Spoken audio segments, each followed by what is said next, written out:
साथियों नमस्कार, मैं आपका भाई विशु यादव। साथियों, आप लोगों के अक्सर ये मैसेज आते रहते हैं कि विशु भाई भर्ती कब आएगी, भर्ती कब आ रही है। और ये सवाल लगभग आप सभी लोगों का रहता है, चाहे वो कमेंट के माध्यम से आपका ये मैसेज आए, चाहे फिर मेरे व्हाट्सएप पे या फिर ट्विटर पे आप लोग टैग करके सवाल हमसे पूछा करते हैं। तो साथियों, आइए एक एक करके सबका जवाब दिया जाएगा और विस्तार से जो भी अपडेट है आपसे साझा करूँगा। और आपसे निवेदन है कि आप वीडियो को पूरा देखिएगा। साथियों, आप सभी जानते हो कि नई प्राथमिक शिक्षक भर्ती के लिए एक आयोग का गठन किया गया है। विस्तार से पूरी बातों को मेरे अच्छे से समझिएगा। मैं एक एक बात जो बोल रहा हूँ बहुत इंपॉर्टेंट है। तो साथियों, आप सभी जानते हो कि 6 साल में एक आयोग गठित हुआ जिसका नाम है नया शिक्षा सेवा चयन आयोग, जो कि प्रयागराज में स्थित है। वहाँ पे हम लोगों ने आंदोलन किया। आप सभी जानते हो इस चीज़ को। आयोग कोई नया चीज़ नहीं है। 6 साल में आयोग बना, लेकिन क्या ये आयोग अपना अस्तित्व या फिर आप ये कह सकते हो कि 6 साल में जितना इसको भूमिका बना करके इस आयोग का नाम दिया गया, गठित किया गया, क्या वो अपना काम कर पा रहा है? क्या उसको इतनी पावर दी गई है? तो साथियों, नहीं। आयोग के पास अभी कोई पावर ही नहीं है। आप सोचो कि अध्याचन के लिए वहाँ के जो शीर्ष अधिकारी, मेरी पुनः वार्ता हुई है आज, वहाँ पे मैंने बात किया। उनका एक ही जवाब है कि मुझे अध्याचन नहीं मिल पा रहा है। तो साथियों, क्या ये आयोग हम लोगों को गुमराह करने के लिए बनाया गया है? जहाँ तक मेरी वहाँ पे शीर्ष अधिकारियों से वार्ता हो पा रही है, तो उनके द्वारा इतना तक कि आयोग रिक्त पदों का डाटा 2 से 4 बार वहाँ से मांग चुका है। आयोग को डाटा तक नहीं दे रहा। अब आपके मन में एक सवाल ये आएगा कि ये डाटा छुपा कौन रहा है? मेन तो अब आयोग हो गया। नहीं साथियों, आयोग के पास ना डाटा है, ना अध्याचन है, कुछ भी नहीं है। ठीक है, बेसिक का अध्याचन तक नहीं है, भर्ती कहाँ से वो देगा? तो आपके मन में सवाल ये आ रहा होगा कि ये डाटा दे कौन नहीं रहा है। तो साथियों, बेसिक शिक्षा विभाग जो है कि वहाँ के जो अधिकारी हैं वो लखनऊ बैठते हैं। वहाँ पे पहले हम लोग SCRT जाते थे, या फिर जहाँ पे मध्याह्न, वहाँ पे जहाँ पे बघेल सर लोग बैठते हैं वहाँ हम लोग जाते थे। तो उन लोगों के ऊपर दबाव बनता था, उनकी किरकिरी होती थी। इसलिए बच्चे अपना इधर ही उलझे रहे हैं, इसलिए आयोग को गठित कर दिया गया और यहाँ पे प्रयागराज में उसका बोर्ड टांग दिया गया कि हाँ भैया जाओ, अब यहीं पे धरना दो, गली में मरो पटो। लेकिन आयोग साथियों, सोचो कि इतना बड़ा पद है, इतना बड़ा आयोग गठित हुआ है। अध्याचन 2 बार शासन स्तर से मांग चुका है। आयोग भी ये कह रहा है कि हाँ रिक्त पद हैं, क्या नाम है कि भर्ती हमें करानी है, वो कराना चाह रहा है आयोग के अधिकारी। क्योंकि देखो साथियों, प्रयागराज ऐसी सरजमी है कि जहाँ पे छात्रों को देख के कितना भी बड़ा अधिकारी हो उसका कलेजा पसीज जाएगा। और वहाँ पे रह के ये अधिकांश लोग तैयारी किए हैं। बेसिक आयोग में जितने अधिकारी हैं, भाई हम लोग तो धरने में अधिकांश अधिकारियों से मिलते रहते हैं। अधिकांश लोग इलाहाबाद में तैयारी रह के ही किए हुए हैं। तो वो कहीं न कहीं नैतिकता के आधार पे बच्चों की पीड़ा को समझते हैं और उसी के लिए वो थोड़ा सा प्रयास करना चाहते हैं। लेकिन उनका प्रयास तब तो सार्थक हो जब ऊपर जो आला अधिकारी बेसिक विभाग के बैठे हैं वो कुछ हरी झंडी दें। लेकिन साथियों, बेसिक विभाग के जो सर्वोच्च अधिकारी बैठे हुए हैं प्रयागराज में, वे नहीं चाहते हैं भर्ती देना। शिक्षा मंत्री की जहाँ तक बात है, तो शिक्षा मंत्री साथियों, उनके बारे में मैं क्या बोलूँ? ठीक है, वो तो ऐसे शिक्षा मंत्री होके जाएंगे कि फिर कोई इनको पूछेगा नहीं। ठीक है, 2 साल और इनका कार्यकाल बचा है। 3 साल बीत गए, 2 साल और बचा है। 2 साल बाद इनका टाटा बाय बाय हो जाएगा। भाई इनके दादा, क्या नाम, इनके दादाजी थे, ऐसा कार्य करके गए थे कि लोग आज भी उनको याद करते हैं। लेकिन ये शिक्षा मंत्री इतने, भाई देखो, वो चाहते हैं तो भर्ती बहुत छोटी चीज़ है, लेकिन वो मुख्यमंत्री जी से इस संबंध में बात नहीं करना, क्योंकि उनका चलता नहीं है, नहीं चल रहा है उनका विभाग में। पता करो ना, आपको आपके अधिकारी जुड़े हैं, कोई कुछ भी नहीं उनका चल रहा है। बस ये है कि मुख्यमंत्री को क्या करके वो खुश करते रहे, क्या वहाँ पहुँचा के खुश करते रहे, बस उससे ज़्यादा वो कुछ कर नहीं पाएंगे। और रही बात, अगर वो मुख्यमंत्री से एक बार बात करते तो भर्ती बहुत बड़ी चीज़ नहीं है, भर्ती हम लोगों को मिल जाती। लेकिन वो बात तक नहीं करना चाह रहे हैं। और बात वो क्यों करेंगे? भाई राजा घर में पैदा हुए हैं, राजा बन के रहे हैं, विदेश में पढ़ के आए हैं, यहाँ पे क्या जानेंगे? इतना आंदोलन हुआ, एक बार भी ढंग से मीटिंग करना चाहे युवाओं से? इतना बड़ा बड़ा आंदोलन इनके कार्यकाल में हुआ, लेकिन युवाओं से मिलना तो दूर, उनसे बात करना ही उन्होंने उचित नहीं समझा। तो इनसे क्या ही उम्मीद किया जाए? दूसरा चीज़ ये कि अनुपात समानुपात का ये जो रेशियो चल रहा है 5-6 साल से, इसके पीछे की सच्चाई भी आप लोग जान लीजिए। आप लोग रोज़ रोज़ एक ही सवाल पूछते हैं, मैं क्या जवाब दूँ? मेरे पास क्या जवाब रहेगा? बताओ, आप ही मेरे जगह पर रहोगे, क्या जवाब दोगे? मैं गुमराह करूँ झूठ बोल के आपको कि हाँ आएगी? नहीं हो पाएगा मुझसे भाई। आप लोग अपने हो और मैं गुमराह क्यों करूं?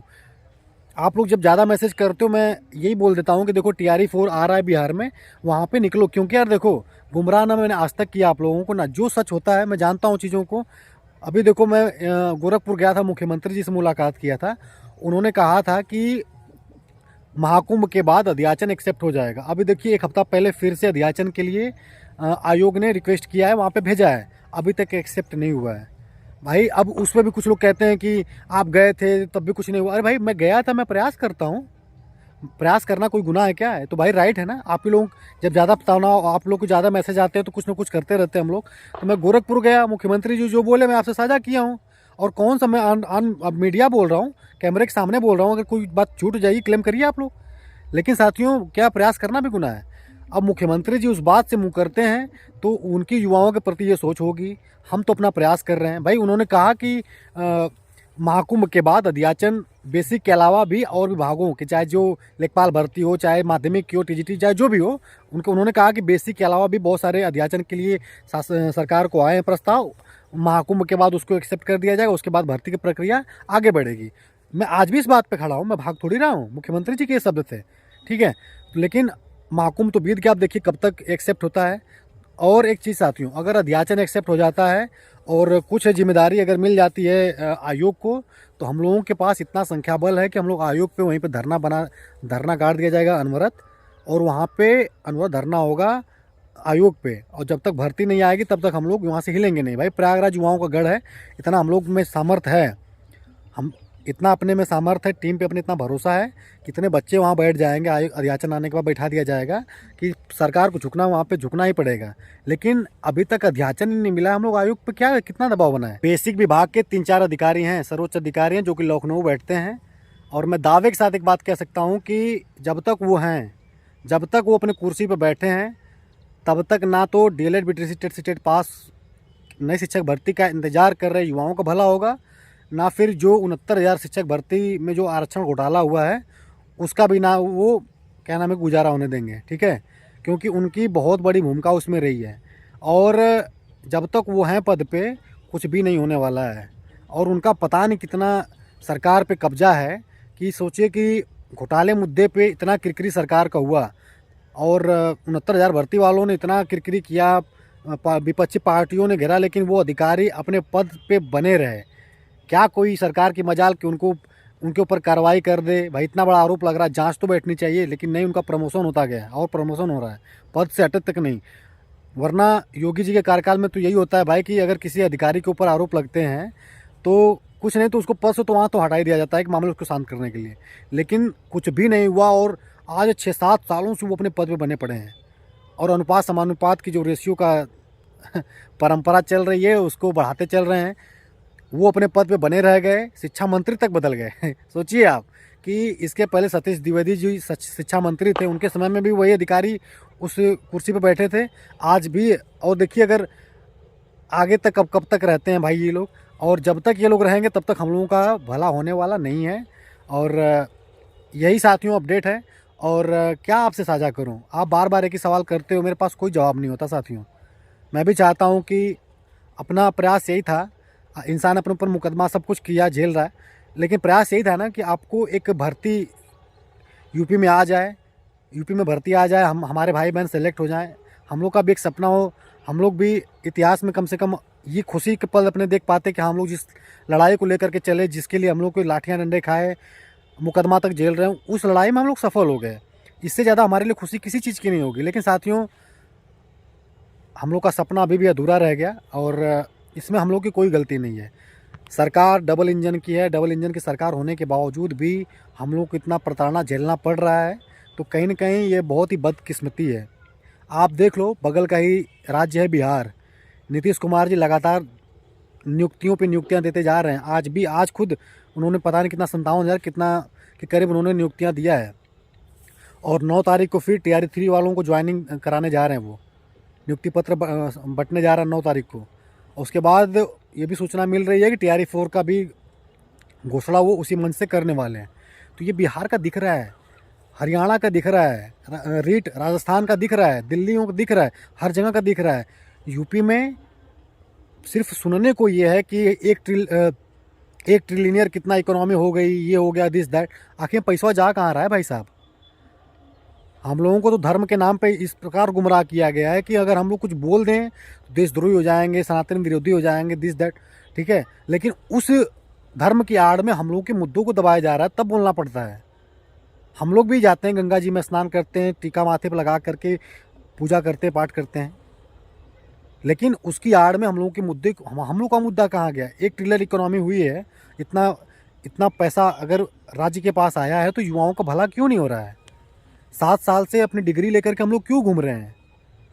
इस पर विचार करना चाहिए। और साथियों, यही आपसे कहूँगा एक भाई होने के नाते कि अगर ज़्यादा धरना, अभी TRE 4 अगर आ रहा है, 9 तारीख को अनाउंस होता है, लग जाना उस पर। मैं यही कहूँगा एक भाई होने के नाते, ठीक है। धरने का आह्वान करने में मेरा कोई घाटा नहीं है, धरने का आह्वान कर दूंगा, वहाँ पे लोग आ जाएंगे।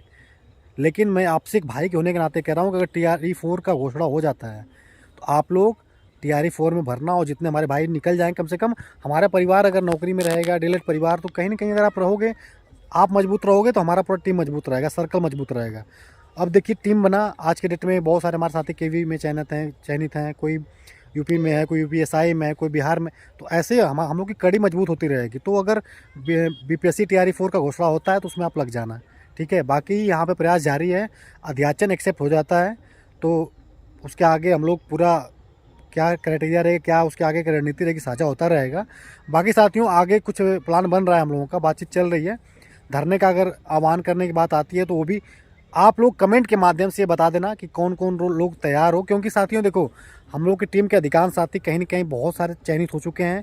अब नए लड़कों की तलाश है, नए मतलब कि जो नए बैचेज वाले हैं उनकी तलाश है, तो उन तक वीडियो आप पहुँचाओ। अगर उसके बाद ये धरना रखने में कोई वो नहीं है, लेकिन धरने में आने में तो चाहिए लोग। तो बहुत सारे साथी चयनित हो गए, जो लड़ने वाले थे, जिले से लड़के इकट्ठे करने वाले थे, वो चयनित हो चुके हैं। तो वो भाई चयनित हैं तो क्यों अपनी नौकरी दांव पर लगाने आएंगे? तो आपसे यही निवेदन है कि आप लोग वीडियो को शेयर कर देना।